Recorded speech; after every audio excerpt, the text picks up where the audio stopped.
오늘 우리에게 주시는 말씀은 누가복음 16장 13절로부터 19절의 말씀입니다. 누가복음 16장 13절로부터 19절의 말씀, 우리 한 절씩 한 절씩 교독하십니다. 집 하인이 두 주인을 섬길 수 없나니 혹 이를 미워하고 저를 사랑하거나 혹 이를 중히 여기고 저를 경히 여길 것임이니라. 너희는 하나님과 재물을 겸하여 섬길 수 없느니라. 바리새인들은 돈을 좋아하는 자들이라 이 모든 것을 듣고 비웃거늘 예수께서 이르시되 너희는 사람 앞에서 스스로 옳다 하는 자들이나 너희 마음을 하나님께서 아시나니 사람 중에 높임을 받는 그것은 하나님 앞에 미움을 받는 것이니라.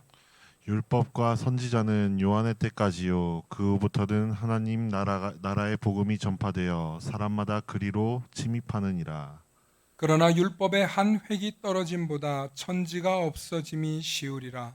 무릇 자기 아내를 버리고 다른 데 장가드는 자도 간음함이요 무릇 버림당한 여자에게 장가드는 자도 간음함이니라. 함께 하십니다. 한 한 부자가 부자가 있어 있어 자색 옷과 고운 베옷을 입고 날마다 호화롭게 즐기더라. 아멘. 아멘. 오늘 하나님 나라의 복음이라는 제목으로 말씀의 은혜 나눌 때 하나님의 크신 은혜가 있기를 소망합니다. 네, 최근 몇 주 동안 거의 한 달 가까이 하나님 나라에 대한 이야기를 하고 있습니다. 그래서 하나님 나라 이야기가 이만하면 식상할 만도 하고 하나님 나라의 이야기가 이만하면 제 입장에서는 알아들을 만도 한데 하나님 나라 이야기는 해도 해도 참 끝이 없는 이야기구나 하는 생각을 많이 합니다. 왜냐하면 하나님 나라를 설명한다는 게 참 쉬우면서도 참 어려워요. 왜냐하면 이거는 눈에 보이고 안 보이고의 문제를 떠나서 믿음의 영역으로 이해할 수 있기 때문에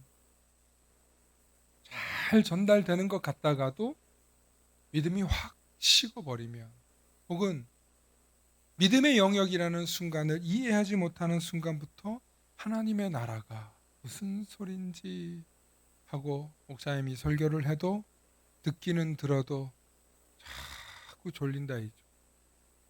얘기는 잘 듣고 있는데 어느 순간 졸려. 왜 그러냐면 하나님의 나라는 믿음의 관심으로 듣지 않으면 들리지 않아요. 너무 신기해요. 너무 신기해요. 그래서 하나님 나라가 조금 어렵게 통치의 개념입니다 라고 얘기를 하는 순간부터 이제 막 혼미해지시는 거예요. 제가 설교를 해보면 하나님 나라가 통치의 개념입니다 라고 이렇게 설교를 하면 무슨 얘기를 하나 이렇게 들어보시려고 하는 분도 있는데 어떤 분들은 잘 듣다가 하나님 나라가 통치의 개념입니다. 예수 그리스도를 왕으로 모시는 것처럼 하나님 나라를 모셔야 됩니다. 그러면 이제 이게 이해가 안 되는 거예요. 머릿속에서. 그러니까 무슨 말인지 설명이 잘 안 돼요. 우리가 왜 전혀 모르는 어려운 단어라든지 낯선 언어를 들을 때 우리의 뇌가 당황해요. 우리의 뇌가 졸려해요. 저건 나랑 상관없는 거야. 학원이나 학교에서 수업을 이렇게 들어보잖아요. 그러면 내 관심이 굉장히 떨어지는 걸 듣거나 혹은 처음 듣는 거. 내가 열심히 공부하려고 하려고 했는데 처음 듣는 거. 이제까지 내가 세상에서 실컷 들었던 얘기가 아니라 처음 듣는 얘기를 듣잖아요. 그러면 졸려요. 알아듣기가 어려워요. 심지어 내가 너무 잘 아는 얘기다. 그죠? 그래도 또 뇌가 안 들으려고 해요. 하도 들었던 얘기라. 그만해. 다 알아. 그러면서 우리의 뇌는 안 들으려고. 그래서 이 믿음으로 갈급하고 사모하는 마음이 없이 듣잖아요. 그러면 하나님 나라는 이해도 안 돼요. 이해가 되다가 이해가 안 돼요. 그런데 오늘 하나님 나라의 복음이라는 이제 하나 더 붙었어요. 야, 말씀을 준비하면서 하나님 나라에 대해서 설교하고 또 성경 공부하고 또 수요일날 주일날 요즘 계속 얘기를 하는데도 하나님 나라도 어려운데 이번에는 하나님 나라의 복음, 어, 하나님 나라의 복음을 전파하는 자, 이렇게 얘기를 하려고 말씀을 준비하려고 보니까 야, 참 어려우시겠다. 어려우시겠다. 특히 처음 신앙생활을 하거나 이제 신앙이 자라려고 하는 분들에게도 하나님 나라의 복음까지 들으면 정말 어렵겠다 싶습니다. 그런데 오늘은 이런 표현이 있어요. 하나님 나라의 복음을 전파하는 사람마다, 하나님 나라의 복음을 전파하는 사람마다 그리로 침입하느니라. 하나님 나라의 복음을 전파하는 자마다 그리로 침입한다는 거예요. 침입. 도대체 이게 무슨 말일까? 생뚱맞는 내용들이 오늘 되게 많거든요. 그런데 참 이것도 참 어려운 얘기예요. 무슨 얘기일까? 여러분 한 주 동안 또한 지난 주일을 보내시고 3일 동안 분주하게 사셨을 것입니다. 살림도 하고 직장도 다니고 인간관계도 맺고 조금 쉬기도 하고 취미생활도 하고 또 비즈니스 관계로 만나시고 이런저런 일들로 바쁘셨을 것입니다. 그렇게 바쁘게 살면서 여러분들 제일 많이 들으시는 소리가 뭐예요? 제일 많이 들으시는 소리가 공통되게 여러분들이 뭔 얘기를 많이 하실 수도 있겠지만 세상에서 우리가 살아가다 보면 다들 자기 소리하기 바쁘지 않으세요? 많은 사람들이 자기 얘기해요. 나 어떻게 살았고, 나 오늘 뭐 먹었고, 나 오늘 뭐 했고, 나 앞으로 뭐 할 거고, 나는 어떤 사람이고.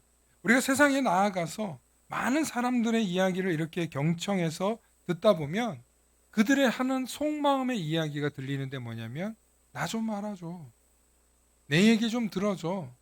나 이런 사람이라니까? 하고 자기를 드러내고 싶어 하고 자기를 알리고 싶어 하세요. 그런데 그런 말 중에서도 사람들을 가장 강력하게 끌어당기는 그런 말들이 있어요. 그게 뭐냐면 돈 버는 거에 관한 이야기. 어떻게 하면 돈을 많이 벌까? 어떻게 하면 사업이 잘 될까? 이런 이야기. 또 이렇게 하니까 너무 재밌다. 즐겁더라. 좋았더라. 이거 봐봐. 이거 재밌지 않냐? 여기 가면 재밌을 것 같지 않냐? 사람들이 즐거움에 관한, 행복에 관한 것들을 쫓죠.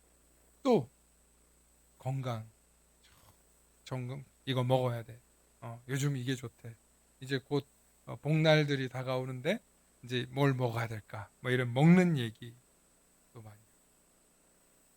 결국에는 이 모든 게 많은 사람들이 성공적인 삶, 행복한 삶에 대한 이야기들이더라는 것입니다. 그런데 또 이런 얘기에 사람들이 굉장히 쫑긋해요. 길을 위험하대, 사고가 났대, 뭔 일 일어났대. 엊그제 경기도 화성에서 아리셀이라고 하는 배터리 화학 공장에서 사고가 나서 많은 분들이 안타깝게도 돌아가셨어요. 정말 가슴 아픈 건 그분들이 또 외국인들이시고 정말 어려운 삶 속에서 이제 우리나라 와서 돈 벌어보겠다고 하신 분들인데 무려 28명, 22명인가요? 네, 그렇게 돌아가셨다고 합니다. 참 안타깝습니다. 이처럼 우리는 우리 주변에서 뭐가 위험하대, 무슨 사고가 났대, 그러면 사람들이 위험하다고 이렇게 위험의 소식에도 귀를 쫑긋 하게 됩니다. 세상에는 많은 사람들이 저마다 자기의 이야기를 하고요. 또 성공과 행복에 대한 얘기를 하고요. 그리고 그건 위험해. 이런 이야기들을 한다는 거예요. 그런 소리를 들을 때 우리 마음속에 어떻게 될까요? 돈 잘 벌고 성공하고 잘 된다 그러면 거기 왜 뭘까? 호기심이 생기죠. 위험하다. 위험하다. 그러면 우리가 어떤 생각이에요? 위험한가? 다칠까? 죽을 수도 있나? 하는 그런 소리를 우리가 듣고 우리의 어떤 행동, 우리의 감정, 우리의 어떤 선택에 영향을 준다는 것입니다. 어떤 소리를 듣느냐에 따라서 우리 삶이 기쁘기도 하고 즐겁기도 하고 놀라기도 하고 슬프기도 하고 불안하기도 하다는 거예요. 어떤 소리를 듣느냐에 따라서. 자, 여기 우리 계시는 성도님들이 오늘 하나님 예배하고 하나님께 영광 돌리고 하나님 찬양하려고 모였어요. 우리 그런 소리 들으려고 모인 거. 하나님 찬양하고 하나님 높여드리고. 그래서 오늘 제가 기타 잡고 여러분들하고 막 찬양하면서 하나님 높여드리는 그런 소리를 함께 나눠야 되겠다. 그런 마음이 있었어요. 근데 여러분, 우리가 한번 생각해 보자고요. 여기 있는 우리가 다 어느 섬에 갇혀 있어요. 섬에 갇혀 있는데 무자비한 섬의 주인이 엄청 커요. 거인 같은 사람. 그런데 거인들이 모여 있는데 우리는 그들이 하는 말이 뭔지 몰라. 하나도 안 들려. 그러면 우리는 완전 수용소 같은 곳에 갇혀 있어. 그리고 매일 한 명씩 잡아먹는다고 해볼게요. 그러면 우리가 막 불안하게 있겠죠. 막 불안해서 이제 내일은 누가 죽나? 모레는 누가 죽나? 막 이렇게 걱정하면서 있는데 갑자기 우리만 알아들을 수 있는 어떤 소리가 들려. 이 섬을 탈출해서 나아가면 거기는 천국이다. 거기 가면 먹을 것도 넘쳐나고 거기 가면 집도 주고 막 행복하대. 아프지도 않고 막 고쳐주고 정말 막 휘황찬란한 좋은 곳이다. 라는 소리를 들었어요. 그 위험하고 우리의 생명이 내일 어떻게 될지 모레 어떻게 될지 모르는 상황 속에 있는 그런 급박한 섬에 갇혀 있는데 그런 소리가 들렸어요. 천국이라는 곳에 가면 우리가 그렇게 행복하시. 그럼 우리 마음속에 뭐가 생길까요? 뭐가 생길까요? 막 절망하고 오늘 죽나 내일 죽나 그렇게 낙담하고 우울해하면서 사는 사람들도 있었을 텐데 그 말을 듣는 순간 뭐가 생길까요? 그렇죠. 가고 싶죠. 가야 되겠다. 탈출해서 여기서 죽나 잡혀서 죽나 무조건 탈출해야 되겠다. 그러면 그 중에서 어떤 사람은 선동을 하는 사람도 있을 것이고 어떤 사람은 탈출 경로를 찾는 사람도 있을 것이고 어떤 사람은 이 섬 주변을 찬찬히 관찰했던 사람도 있고 여러 사람들이 힘을 합쳐가지고 그곳으로 가려고 집중한다. 어디서부터 그런 힘이 생깁니까? 이 섬을 탈출하면 행복한 곳이 있다. 이 섬을 탈출하면 천국이라는 곳이 있다고. 이 섬을 탈출하면 하나님 나라라는 곳이 가까이 있다고. 우리 거기로 가면 다 같이 죽지 않고 살 수 있다. 그러면 분명 지금보다 이곳보다는 좋을 것이라는 기대감과 소망이 우리의 가슴에 가득 찰 거예요. 그래서 하나님 나라는 한편으로는 희망의 소식. 하나님 나라의 복음을 전파하는 사람들은 이 희망의 소식을 전해주는 사람, 소망의 소식을 전해주는 거예요. 그래서 하나님 나라의 복음이란 우리가 가고 싶도록 하는 곳이어야 된다. 가고 싶도록. 성경은 우리에게 많은 이야기를 해주고 있어요. 하나님 나라는 여기 있다 저기 있다 아니라 너희 속에 있다. 그러나 주님께서는 그냥 거기만 있기만 한 게 아니라 내 아버지께서는 내 아버지 집에는 거할 곳이 많도다. 내가 먼저 가서 너희가 거할 곳을 예비하러 가겠다. 하나님 나라에 대해서 다양한 메시지들이 많습니다. 여기 있다 저기 있다가 너희 속에 있다. 그러니까 하나님 나라는 현재 진행형이에요. 그리고 또 미래지향적이에요. 바로 지금 우리가 마음속에 모시면 하나님 나라의 소망을 갖고 살기 때문에 지금 우리 속에서 역사하는, 또 예수님 당시로 따지면 예수님 그분 자체가 하나님 나라이기 때문에 예수님과 함께 있기 때문에 그들은 이미 작은 하나님 나라를 맛본 거예요. 이처럼 우리가 하나님 나라에 대해서 다양한 개념으로 이해하고 또 받아들일 수 있어야 되고, 무엇보다 오늘 하나님 나라의 복음이란 바로 이런 거예요. 희망이에요. 희망. 지금보다 더 나을 거라는 희망. 지금 여기가 너무 만족스럽고 지금 여기가 너무 행복한 사람에게는 하나님 나라가 소용없어요. 지금 여기가 너무 좋은 사람에게는 하나님 나라가 아무 소용없어요.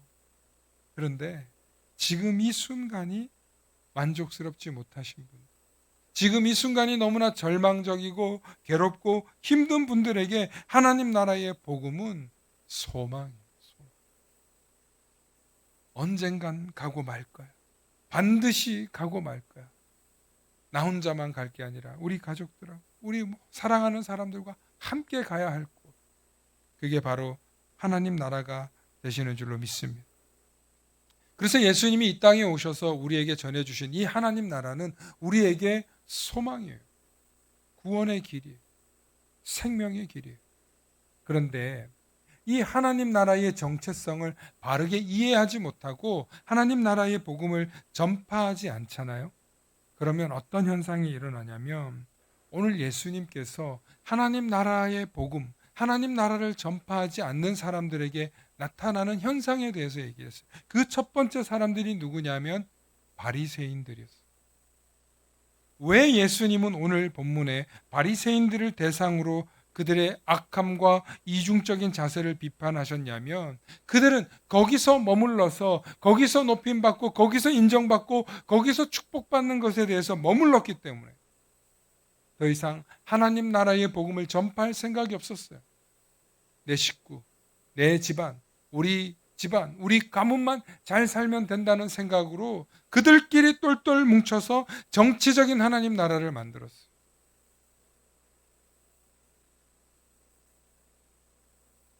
그래서 예수님께서 그들이 하나님 나라의 복음을 제대로 모를 뿐만 아니라 관심도 없다. 그들은 하나님 나라를 유업으로 받을 자격이 없다. 라고 예수님께서 비판하십니다.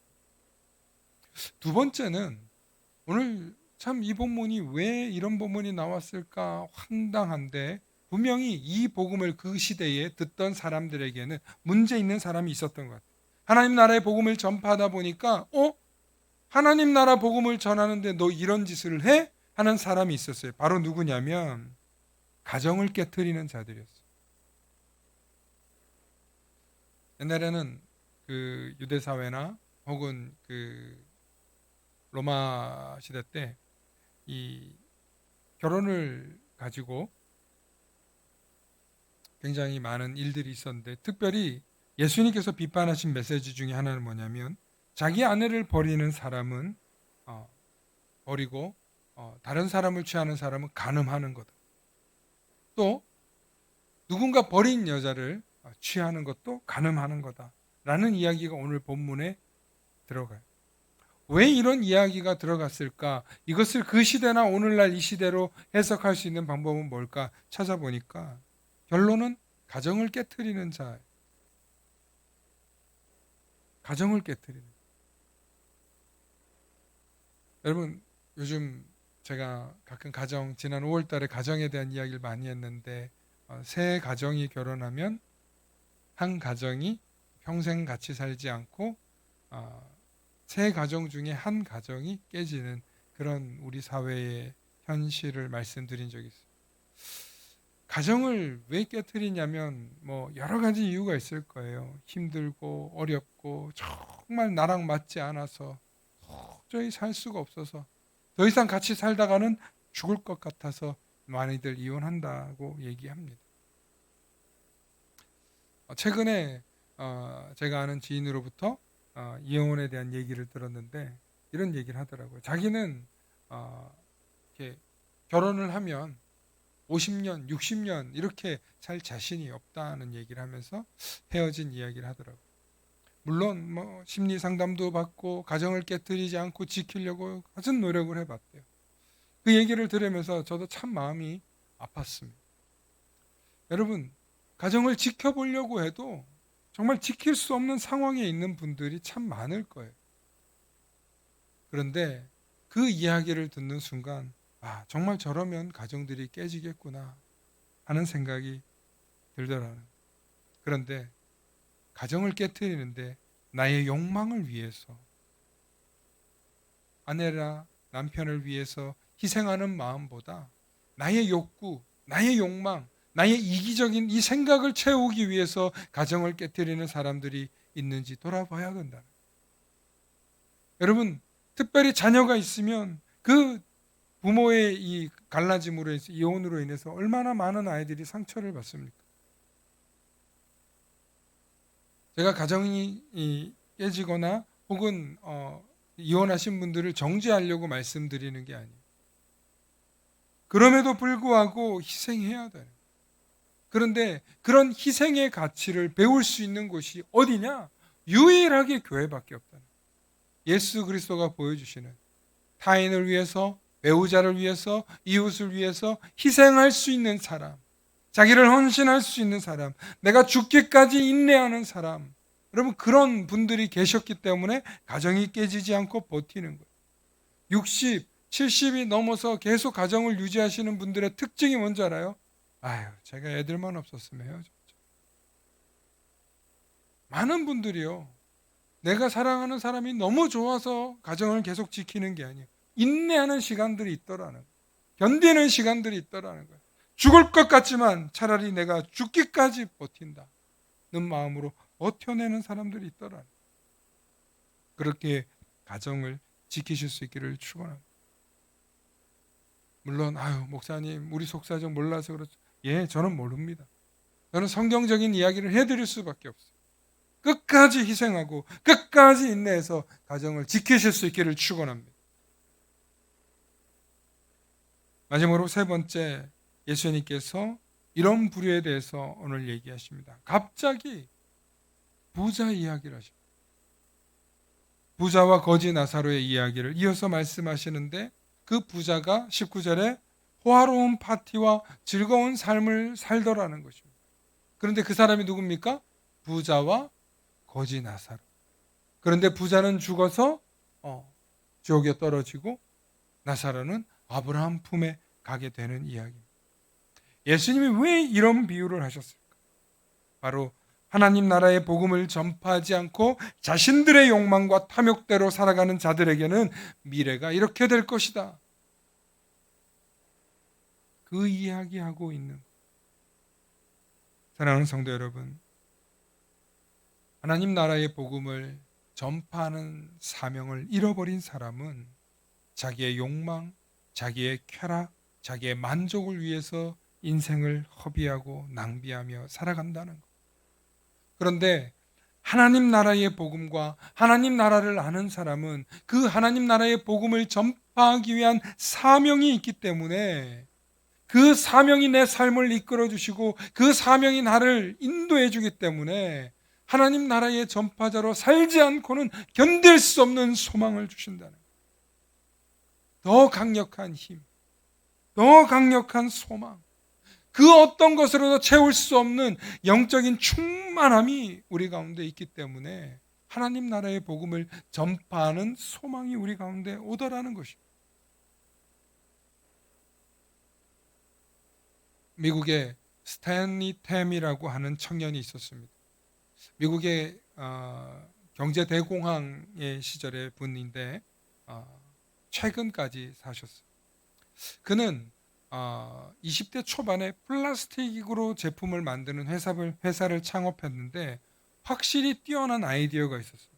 그래서 고등학교를 졸업하고 사업에 뛰어들어서 이제 막 승승장구할 거라고 생각했는데 보기 좋게 실패했습니다. 모든 것을 잃고 너무나 낙심해 주님께 기도하며 울부짖었습니다. 그런데 그렇게 주님께 기도하고 있는데 마음속에 강력하게 주님의 음성이 들리더라는 것입니다. 그게 뭐냐면, 너의 사업을 나에게 넘겨주면 내가 성공시켜 주리라. 너의 사업을 나에게 넘겨주면 내가 성공시켜 주리라는 응답을 받습니다. 이후 스탠리템은 하나님을 공동 창업자, 공동 경영자로 모시고 37달러로 다시 사업을 시작하게 됐다고 합니다. 그리고 같은 내용의 사업이었으나 이번에는 결과가 완전히 달라졌다. 그리고 크게 성공해서 억만장자가 되었는데 수입의 51%는 공동 경영자인 하나님께 드렸고, 그리고 이후에는 남미의 선교를 갔다가 큰 감동을 받고 하나님께 모든 것을 넘겨드리겠다고 결심하며 자신이 번 돈의 모든 이익을 선교와 전도로 사용했습니다. 여러분, 말 같지 않은 얘기 같죠. 그러나 이분은 실제로 생존했고 책으로도 있습니다. 아유, 목사님, 그거는 뭐 미국에서나 가능한 일이고 지금은 그런 일이 가능하지 않습니다 라고 얘기하실 수 있는데요, 여러분, 이 스탠리 템처럼 그렇게 사업을 하지는 않지만 이 대한민국에는요, 기독교 정신으로 사업을 일으키신 분들이 엄청나게 많아요. 뭐 황성주의 뭐 일룸, 뭐 마시는 그런 거 있죠. 또 신혼 에베네스, 옷 만드는 회사 있죠. 이랜드도 그런 회사죠. 여러분, 장수 돌침대도 제가 아는 교회 권사님이시라고. 또 본죽 권사님도. 여러분, 제가 이름을 다 들래야 될 수가 없어요. 얼마나 많은 기독교 정신의 기업가들이 많은지 몰라요. 그분들이 돈 벌어서 뭐 하려고 하냐. 자손만대까지 잘 먹고 잘 살겠다는 게 아니에요. 정말 이분들의 철저한 정신이 있어요. 그게 뭐냐면 기업으로 번 돈 나라와 국가와 그리고 교회와 선교에 이바지하겠다는 거예요. 그런 거룩한 뜻, 그렇게 하나님 나라의 복음을 전파하는 데 쓰임 받고자 하는 영광스러운 사명들이 있기 때문에 그들은 돈 벌어서 뭐 할래? 돈 벌어서 하나님 나라 위해서 쓸래? 그런 분들에게 하나님이 그들을 훈련하고 연단하여서 하나님의 큰 사업가로, 하나님의 큰 손으로 사용하는 줄로 믿으시길 축원합니다. 아유, 목사님, 저는 그냥 소소하게 그냥 이렇게 살고 있어요. 뭐 그렇게까지 큰 꿈을 꾸고 싶지 않아요. 여러분, 하나님이 여러분들을 들어쓰시고 하나님이 여러분들 마음속에 하나님 나라의 복음의 힘과 하나님 나라의 복음의 사명을 여러분들에게 부어주시면 여러분, 나이가 많고 적음이 상관없어요. 스탠리 템은 100세가 넘은 상황에서도 선교를 위해서 보고를 받고 선교하는 활동을 계속 뛰어들어요. 우리의 관심이, 우리의 열정이 어디를 향하느냐에 따라서 우리의 삶의 생산 가치가 달라지는 거예요. 꿈의 가치가 달라지는 거예요. 펼쳐지는 사건들이 달라지는 거예요. 오늘 이 시간 정말 하나님께 드리면 하나님께서 갚아주실 뿐만 아니라 하나님께서 더 크게 사용하신다는 믿음을 가지고 하나님께 나의 시간을 드리실 수 있기를 축원합니다. 하나님께 나의 삶을 드리실 수 있기를 축원합니다. 하나님께서 내 삶을 사용해 달라고 말로만, 입으로만 고백하지 말고 정말 하나님께서 날 써달라고, 내가 하나님께 쓰임 받고자 한다고 그렇게 간절한 마음으로 하나님 나라를 구하십시오. 그러면 반드시 하나님께서 저와 여러분들을 사용하시며 하나님 나라의 복음 전파자로 세우시며 사명 주시며 그 뜻대로 사용하실 것입니다. 오늘도 하나님 나라를 꿈꾸며 하나님 나라의 복음 전파자로 살 것을 잊지 마시고, 하나님 나라의 복음 전파자의 삶을 잊어버리는 순간 우리는 바리새인 되는 거예요. 나의 탐욕과 나의 욕망대로 사는 것, 혹은 아무리 부자였다 한들 결국에는 하나님 나라를 유업으로 받지 못해서 안타까운 인생들이 되고 만다는 것입니다. 우리가 어디를 향해서 가야 할지, 우리 삶 가운데 하나님이 원하시는 삶이 무엇인지 깊이 돌아보면서 오늘 이 수요 기도의 시간 속에서 깊은 하나님의 깨달음이 있으시기를 소망합니다. 함께 기도하십니다. 좋으신 아버지 하나님, 참으로 감사합니다. 하나님 우리에게 주신 이 생명을 통하여서 하나님 영광과 하나님 나라를 위해서 살아가겠노라고 다짐할 수 있는 거룩한 하나님의 백성 될 수 있도록 지혜와 명철을 더하여 주시옵소서. 오늘도 바라옵고 간절히 소망하는 것은 하나님이 나를 택하시고 나를 사랑하셔서 내게 소망 주시고 나를 통하여서 일하실 하나님을 꿈꾸게 하여 주시옵소서. 그래야 하나님 손에 들려 쓰임받는 우리가 되기를 간절히 바라는 우리 만나교회와 모든 성도들 되도록 축복하여 주시옵소서. 감사드리며 우리 주 예수 그리스도 이름 받들어 간절히 기도 올리옵나이다. 아멘.